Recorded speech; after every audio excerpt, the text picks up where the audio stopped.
The transport shuttle Meridian's Edge descended through the thick atmosphere of Verdania Prime, its hull shimmering against the tropical moon's perpetual sunset. Through the viewport, Solari observed the human colony spread across emerald forests and crystalline beaches, a stark contrast to the ice-locked cities of her homeworld, Glacialis. Her environmental suit hummed with increased intensity as the shuttle's bay doors opened, releasing a wave of humid air that immediately triggered her cooling systems.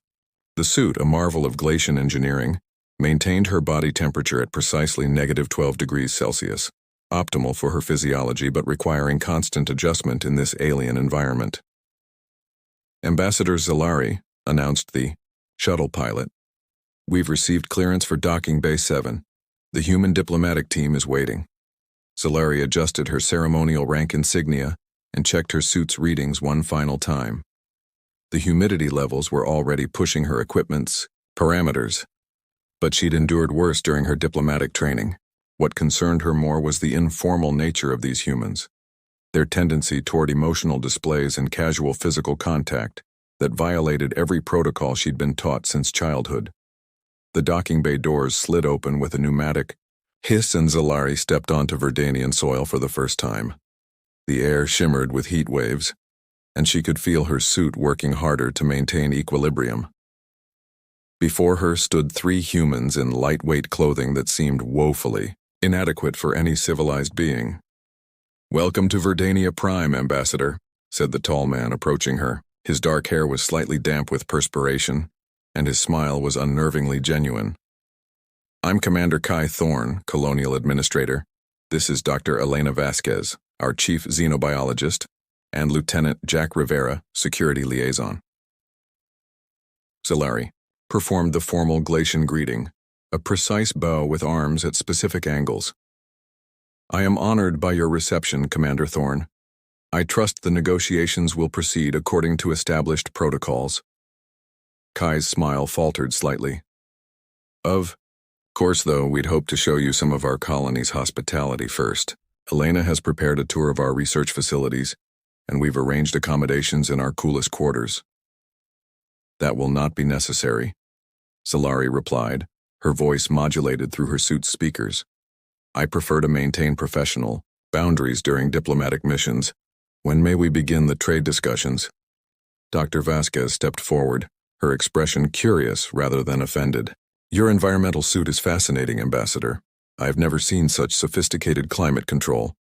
You must find our tropical environment quite challenging." "My equipment is adequate," Solari said, though privately she noted the suit's temperature warnings flashing amber. Glacians adapt to necessary circumstances. As they walked toward the administrative complex, Solari observed the humans' casual interactions, Kai's hand briefly touching Elena's shoulder when pointing out landmarks, Rivera's easy laughter at their conversation. Such physical familiarity was considered deeply inappropriate in Glacian society, yet these beings seemed to thrive on it. The compound's architecture surprised her, flowing organic shapes that seemed to breathe with the environment, rather than dominate it. Everything was designed for comfort rather than efficiency, with wide windows allowing the warm light to flood interior spaces.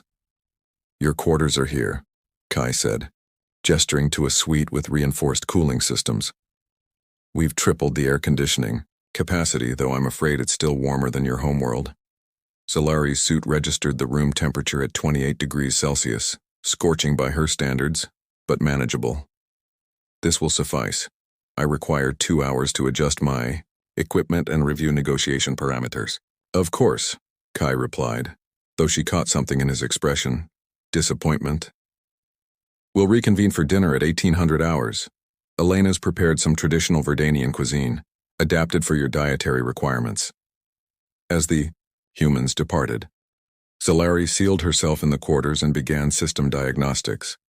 Her suit was functioning within acceptable parameters, but the constant strain was concerning. More troubling were her observations of human behavior. Their emotional openness challenged everything she'd been taught about proper conduct. Through her window, she watched colonists laughing as they worked in gardens, children playing in fountains, couples walking hand in hand beneath flowering trees. Such displays of feeling were forbidden on Glacialis, yet these humans seemed content. Zalari pushed such thoughts aside and focused on her mission protocols. She was here to negotiate trade agreements, not to question millennia of Glacian wisdom. Yet as her suit continued its quiet struggle against the tropical heat, she couldn't shake the feeling that this mission would challenge more than just her equipment's capabilities. The emergency klaxons shattered the tropical morning's tranquility, their piercing wail echoing across Verdania Prime's colonial complex. Zalari jolted awake in her quarters, her environmental suit's alarms joining the cacophony with urgent warnings, flashing across her visor display. Critical temperature spike detected, her suit's AI announced in clipped Glacian. External heat index rising beyond operational parameters. Through her reinforced windows, Zalari could see the usually azure sky painted an ominous orange-red. The colony's automated systems were deploying massive heat shields, but the solar radiation from an unexpected solar flare was already overwhelming their defenses. Her door chimed urgently. "Ambassador Zalari!" Kai's voice carried through the intercom, tight with concern. "We need to get you to the emergency shelter immediately. Solar storm intensity is off our charts." Zalari's suit readings painted a terrifying picture. External temperature, 58 degrees Celsius and climbing. Her cooling systems, already strained from the tropical environment, began emitting high-pitched warning tones.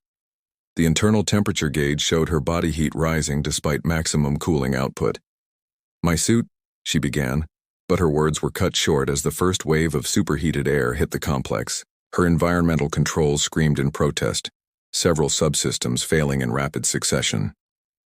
The door burst open as Kai overrode the security locks. He wore emergency gear, his face flushed from the heat, but determined. "We have maybe 10 minutes before this section becomes uninhabitable. The storm's duration is unknown. I cannot." Zalari's voice wavered as her suit's temperature regulation system emitted a final, dying whine. The cooling mechanisms that had kept her alive since landing failed catastrophically.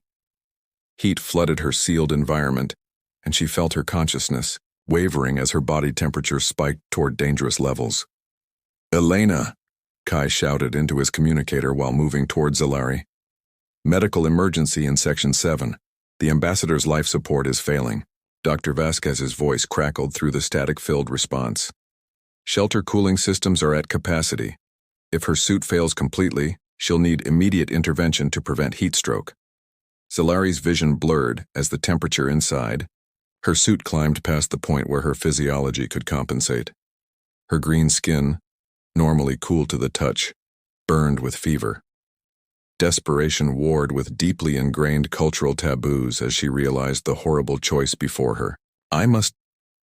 She gasped, her hands trembling as they moved to her suit's emergency release mechanisms.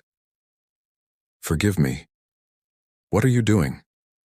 Kai asked, moving closer despite the dangerous heat radiating from her failing equipment. "To remove the suit. It is forbidden," Zalari whispered, her cultural conditioning warring with survival instinct.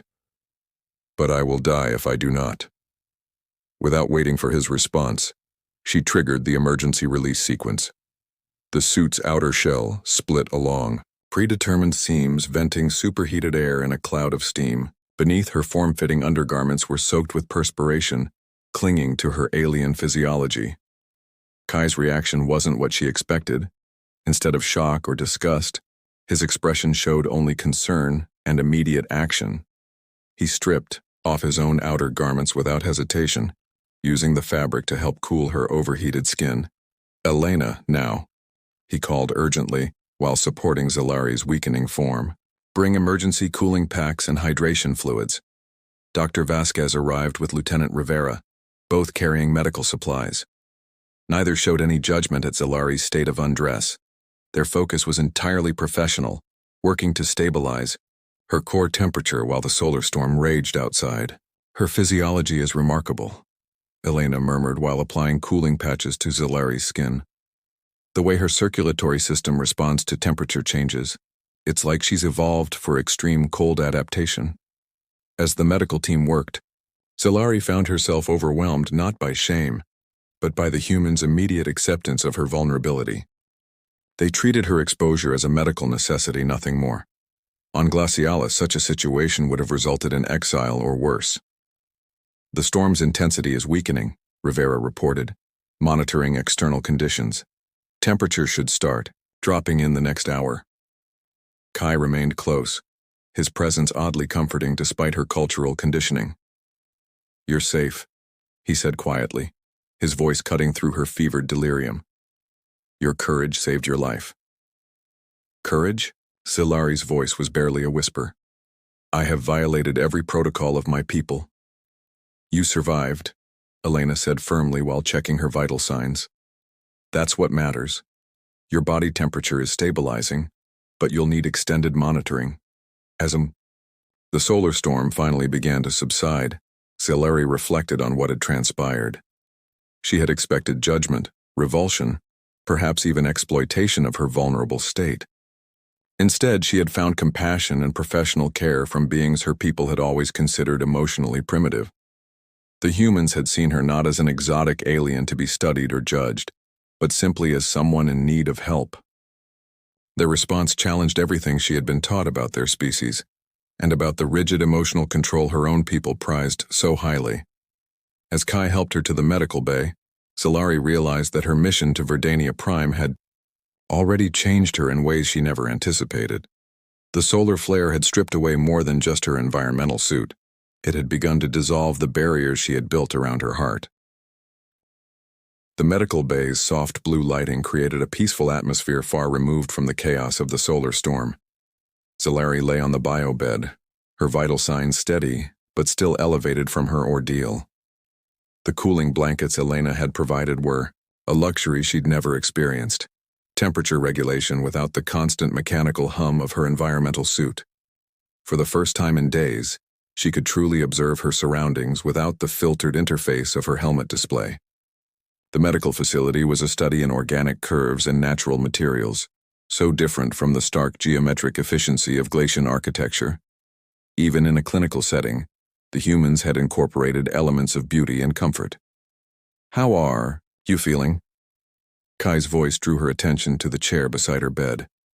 He had remained throughout the night, monitoring her recovery despite Elena's assurances that she was stable.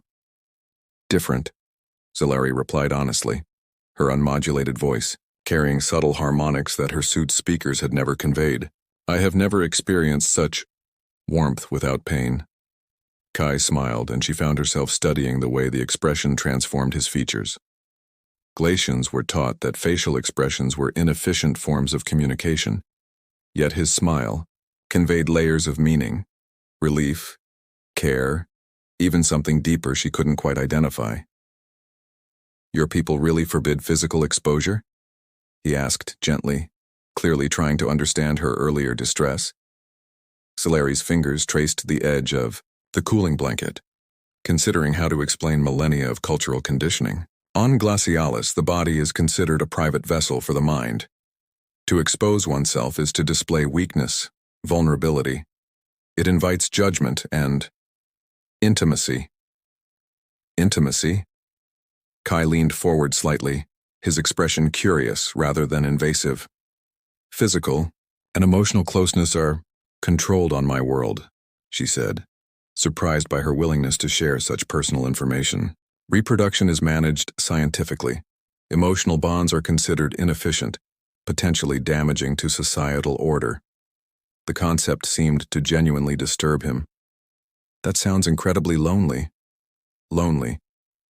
The word struck her with unexpected force. She had never considered her existence in those terms, yet now experiencing the warmth of human concern, she recognized the cold emptiness that had defined her entire life. "I believed it was simply proper," she admitted. "Until yesterday, I thought your people were primitive for displaying emotion so freely." Elena chose that moment to enter, carrying a tray of what appeared to be food. "Good morning, Silari. How's our diplomatic refugee feeling?" The casual warmth in Elena's voice would have seemed inappropriate to Glacian sensibilities, yet Silari found it strangely comforting. "I am recovering thanks to your expertise." This is a protein synthesis designed for your nutritional requirements, Elena explained, setting down a bowl of pale blue liquid. But I added some Verdanian fruit extracts for flavor. Consider it a cultural exchange. As Zalari tasted the mixture, she was surprised by the complex flavors, sweetness balanced with subtle tartness, nothing like the efficient nutrient pastes of her homeworld. This is pleasant. Elena's a bit of a culinary artist, Kai said with obvious affection for his colleague. She believes food should nourish the soul as well as the body. The casual intimacy between the two humans fascinated Zalari. They clearly cared for each other deeply. Yet their relationship seemed free of the possessive control that characterized Glacian pair bonds. When Elena's hand briefly touched Kai's shoulder in passing, it was natural, comfortable, a display of connection, rather than ownership. I have been observing your social interactions, Zalari said carefully. Your emotional expressions seem to strengthen rather than weaken your group dynamics. Elena paused in her medical readings. You sound surprised. On Glacialis, we are taught that emotion is chaos. Logic and control create order and efficiency. But at what cost? Kai asked softly. If you can't express care, joy, even grief, how do you truly connect with others? The question pierced deeper than Zalari expected. She thought of her life on Glacialis, the sterile efficiency, the absence of laughter, the way relationships were reduced to contractual obligations. She had excelled in that system, risen to diplomatic rank through pure intellectual merit, yet she had never experienced anything like the warmth these humans showed her. I am beginning to understand, she said slowly, that perhaps efficiency and happiness are not the same thing. Elena smiled, the expression lighting her entire face. Now that's a profound diplomatic insight. As the day progressed, Zalari found herself drawn into conversations that would have been impossible in her formal environmental suit. Without the barrier of technology, she could observe micro-expressions, hear emotional nuances in voices, even feel the subtle changes in air currents when someone moved nearby. Kai shared stories of Verdania Prime's founding, describing the colonists' struggles and triumphs with obvious pride. Elena discussed her research with infectious enthusiasm, explaining how studying alien biology had taught her more about the diversity of life than decades of Earth-based science. For the first time in her life, Zalari experienced conversation as pleasure, rather than mere information exchange. The humans' emotional openness, rather than creating chaos, seemed to enhance their intellectual capabilities. They built on each other's ideas, supported each other through disagreements, and found joy in the simple act of communication. As evening approached, Kai brought her a change of clothes, lightweight Verdanian garments adapted for her physiology. Elena fabricated these for you. Your environmental suit will need extensive repairs after the solar storm. Zalari examined the soft, flowing fabric with wonder. After a lifetime in rigid, temperature-controlled clothing, the idea of garments, designed for comfort rather than survival, seemed almost decadent. Thank you, she said, meaning far more than just gratitude for the clothes. Both of you have shown me kindness I did not expect, and certainly do not deserve. Everyone deserves kindness, Kai replied simply, especially someone brave enough to question everything they've been taught. As he prepared to leave her to rest, Zalari found herself reluctant to see him go. The prospect of solitude, once welcome, now seemed somehow diminished after experiencing genuine companionship. Kai, she called softly as he reached the door. Would you stay a while longer? I find I have more questions about human customs. His smile in response was answer enough. 3 days had passed since the solar storm, and Zalari had adapted to life without her environmental suit with surprising ease. The lightweight Verdanian clothing felt like freedom after a lifetime of mechanical constraint, and her body had adjusted to the tropical climate better than anyone had expected. The diplomatic negotiations had resumed, but the formal conference room felt different now. Zalari found herself paying attention not just to the humans' words, but to their gestures, their expressions, the subtle ways they communicated care and concern for each other, even during serious discussions. The mineral extraction rights for the Kepler sector are non-negotiable, she stated, reviewing the holographic trade documents. However, I am authorized to consider alternative compensation structures. Kai leaned back in his chair, a gesture she now recognized as thoughtful, rather than dismissive. What if we offered cultural exchange programs instead of pure monetary compensation? Scientific personnel, educational opportunities. It was a creative solution, one that would have been impossible under traditional Glacian negotiation protocols. But Zalari found herself genuinely considering it, weighing possibilities rather than simply following predetermined parameters. Such exchanges would require unprecedented cooperation between our species, she said carefully. Is that necessarily a bad thing? Elena interjected with a smile. Some of our best discoveries have come from unexpected cooperation. As the formal session concluded, Kai approached Zalari with a suggestion that would have scandalized her a week earlier. The sunset from the observatory deck is spectacular tonight. Would you like to see it? The invitation was clearly personal rather than professional, a line she had never crossed in her diplomatic career. Yet the thought of experiencing one of Verdania Prime's famous sunsets with Kai felt more appealing than another evening alone with her reports. I would find that educational, she replied, using diplomatic language to mask her growing personal interest. The observatory deck was accessed through a series of curved walkways that spiraled around the colony's central spire. As they climbed, Kai pointed out various features of the settlement, but Zalari found herself more fascinated by his obvious love for this place he had helped build. You speak of the colony as if it were alive, she observed. Isn't it, in a way? Kai paused at a viewing window, gesturing toward the bustling community below. All those people, their dreams and relationships, their children growing up here. It's more than just buildings and infrastructure. The concept challenged her understanding of civilization. Glacian cities were marvels of efficiency, but they were designed for function, not feeling. The idea that a settlement could embody the emotions of its inhabitants was both foreign and strangely attractive. When they finally reached the observatory deck, Zalari gasped at the vista before them. Verdania Prime's twin suns were setting in tandem, painting the sky in shades of gold and crimson that her homeworld's single pale star could never achieve. The tropical landscape spread out below them, alive with color and movement. It's beautiful, she whispered, then immediately felt embarrassed by the emotional declaration. Beauty is important, Kai said, moving to stand beside her at the railing. We could have built purely functional habitats, but humans need more than just survival. We need things that feed the soul.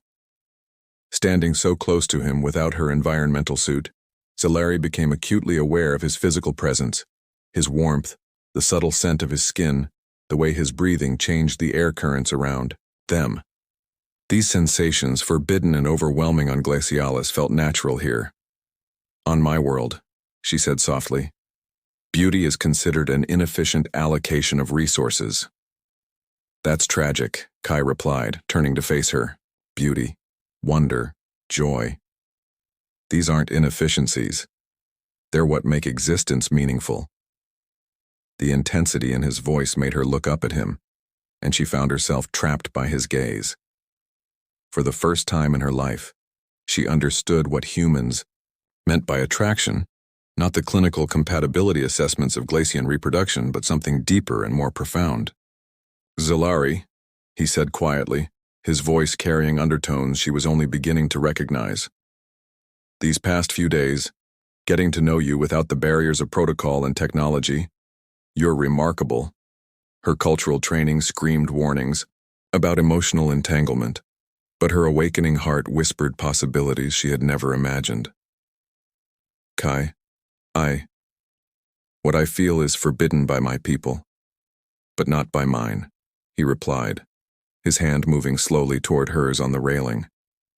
And not by you, if you're honest about what you want. The touch of his fingers against hers sent sensations through her nervous system that her people's scientific approach to physical contact had never prepared her for. This wasn't clinical or controlled. It was electric, overwhelming, wonderful. Don't understand these feelings, she admitted, her voice barely audible over the evening breeze. You don't have to understand them, Kai said, his other hand gently touching her face. Sometimes the most important things can't be analyzed or controlled. Sometimes you just have to feel them. When his lips met hers, Zalari experienced her first kiss, not as a reproductive preliminary as her people practiced, but as pure communication of desire and affection. The warmth of it spread through her entire being, melting barriers she had built over decades of cultural conditioning. The kiss deepened, and she found herself responding with an instinct that transcended her careful training. Her arms moved, around his neck, pulling him closer, reveling in the solid warmth of his body against hers. This was what the humans called intimacy, not weakness or loss of control, but connection and strength found in vulnerability. When they finally parted, both were breathing heavily. Zalari's green skin showed a deeper flush that Kai found enchanting, while her red curls had become slightly disheveled in the tropical breeze. I want to understand more, she whispered against his ear. About feeling, about connection, about you. Kai's response was to take her hand and lead her toward his private quarters, stopping frequently to steal more kisses as they walked. Each touch taught her something new about pleasure, about the joy of physical connection freed from the sterile protocols of her homeworld. In his quarters, surrounded by personal belongings that spoke of a life lived fully, rather than efficiently, Zalari allowed herself to explore desires she had never acknowledged. Their lovemaking was a revelation, gentle yet passionate, patient yet urgent, teaching her that intimacy was not about power or reproduction, but about mutual vulnerability and joy. Afterward, lying in Kai's arms as the tropical night settled around them, Zalari realized that her diplomatic mission had become something far more personal and transformative than she had ever imagined possible. Morning light filtered through the organic curves of Kai's bedroom windows, casting dancing patterns across the walls as Verdania Prime's flora swayed in the gentle breeze. Zalari stirred in his arms, her green skin warm against his chest, her red curls catching highlights from the dawn sun. She had never experienced waking up beside another person. On Glacialis, even mated pairs maintained separate sleeping quarters to ensure optimal rest efficiency. Yet this, the gentle rhythm of Kai's breathing, the secure feeling of being held, the lazy contentment of shared warmth, felt more natural than any protocol she had ever learned. Good morning, Kai murmured against her hair, his voice still, thick with sleep. Is it customary for humans to feel this content upon waking? She asked, marveling at the peace that had settled over her during their night together. His quiet laughter rumbled through his chest. When you're with the right person, yes. The implications of his words both thrilled and terrified her. The right person, her diplomatic mission was scheduled to conclude in 2 days, after which she would return to Glacialis to report on the trade negotiations. The thought of leaving this warmth, this connection, filled her with an emotion she was only now learning to recognize: grief. A gentle chime from Kai's communication panel interrupted her contemplation. Elena's voice filled the room with characteristic warmth and slight amusement. Good morning, you two. When you're ready to rejoin civilization, we've received an interesting communication from the Glacian High Council. Zalari tensed immediately. Communications from the High Council during active diplomatic missions were rare and usually indicated either crisis or severe protocol violations. Had they somehow detected her emotional transformation? Did they know about her relationship with Kai? We'll be there shortly, Kai replied, his hand moving soothingly along her back as he felt her anxiety. An hour later, they joined Elena in the communications center, where a formal holographic message waited for activation. Zalari wore her diplomatic robes, but without her environmental suit, she felt exposed despite being fully clothed. The message is encrypted with your personal authorization codes, Elena explained. It arrived during the night cycle. With trembling fingers, Zalari activated the hologram. The image of High Counselor Vex materialized, tall, austere, embodying everything she had once believed represented Glacian perfection. His pale blue skin showed no emotion as he delivered his message. Ambassador Zalari, preliminary reports of your mission indicate unusual delays and procedural deviations. The Council has decided to recall you immediately for debriefing and reassignment. A transport will arrive within 48 hours to conclude negotiations and return you to Glacialis. Your replacement, Ambassador Keln, will finalize any remaining diplomatic protocols. The message ended abruptly, leaving Zalari staring at the empty air where the hologram had been. The clinical efficiency of the communication, once familiar, now seemed cold and hostile after days of human warmth. They're replacing you? Kai asked, his voice tight with concern and something deeper. Loss. Standard procedure when missions extend beyond projected parameters, Zalari replied automatically, then caught herself. No, that's not true. This is punishment. They know something has changed. Elena leaned forward, her expression serious. What will happen when you return? Zalari considered the question with growing dread. Debriefing will involve psychological examination, memory verification, possible reconditioning if they determine I've been compromised by alien influence. Reconditioning? Kai's voice carried a dangerous edge. Technological adjustment of neural patterns to eliminate emotional deviations, she explained. The clinical description not masking the horror of what it meant. I would return to proper Glacian emotional standards. They would erase her awakening, delete the joy and connection she had discovered, reduce her back to the efficient but hollow creature she had been before. The thought was unbearable. Then, don't go back, Elena said simply. The suggestion was so radical that Zalari could barely process it. I cannot simply abandon my diplomatic status. It would create an interstellar incident. Not if you negotiate a better solution, Kai said, his voice carrying the tone she recognized from difficult diplomatic sessions. You're still an accredited ambassador. You have the authority to propose alternative arrangements. What do you mean? Elena activated a new holographic display showing trade route maps and cultural exchange protocols. What if your mission evolved rather than ending? Instead of simple resource extraction rights, we could propose a comprehensive cultural exchange program, long-term ambassadorial positions, scientific cooperation, educational exchanges. A permanent diplomatic post, Kai added, his eyes meeting hers with hope and determination. Here, on Verdania Prime. The possibility opened up before Zalari like sunrise after eternal winter. She could complete her mission with honor while remaining in this world of warmth and connection. She could explore the relationship with Kai that had transformed her understanding of what life could be. The High Council values efficiency above all else, she said, her diplomatic mind racing through possibilities. If I can demonstrate that, permanent cultural exchange provides greater long-term benefits than simple resource extraction, then you're not abandoning your duties, Elena finished. You're evolving them. Zalari spent the next 2 days crafting the most important diplomatic proposal of her career. Rather than simple trade agreements, she outlined a comprehensive partnership that would benefit both species. Glacian technology and efficiency, combined with human creativity and emotional intelligence. When Ambassador Keln arrived, she was ready. The High Council ordered immediate return, Keln stated in perfect Glacian formal speech. Your mission is concluded.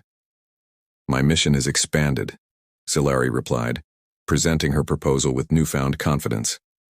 I have negotiated not just resource rights, but a revolutionary partnership that will advance Glacian interests beyond our original projections. As she outlined the cultural exchange program, she watched Keln's expression shift from disapproval to intrigue. The proposal was brilliant, offering technological and economic advantages that even the efficiency-obsessed High Council couldn't ignore.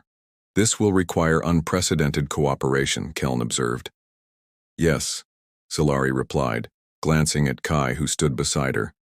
But the potential benefits justify the innovation. 3 months later, Zalari stood again on the observatory deck, watching Verdania Prime's twin suns set in their daily display of impossible beauty. But now she wasn't alone. Kai's arms wrapped around her from behind, and she leaned back against his warmth with complete contentment. Her cultural exchange program had been approved, establishing her as the first permanent Glacian ambassador to a human colony. More importantly, she had proven that evolution didn't require abandoning one's origins. It required embracing new possibilities. "Any regrets?" Kai asked softly, his breath warm against her ear. Silari smiled, watching the first human Glacian, exchange students arriving at the spaceport below. Some of her own people were learning to laugh, while some humans were discovering the value of Glacian contemplative practices. Both species were becoming richer for the exchange. "None," she replied, turning in his arms to face the man who had taught her that the heart's efficiency lay not in suppression, but in connection. Only gratitude. Their kiss was witnessed by both species, a symbol of the bridge they had built between two worlds and the love that had made it possible.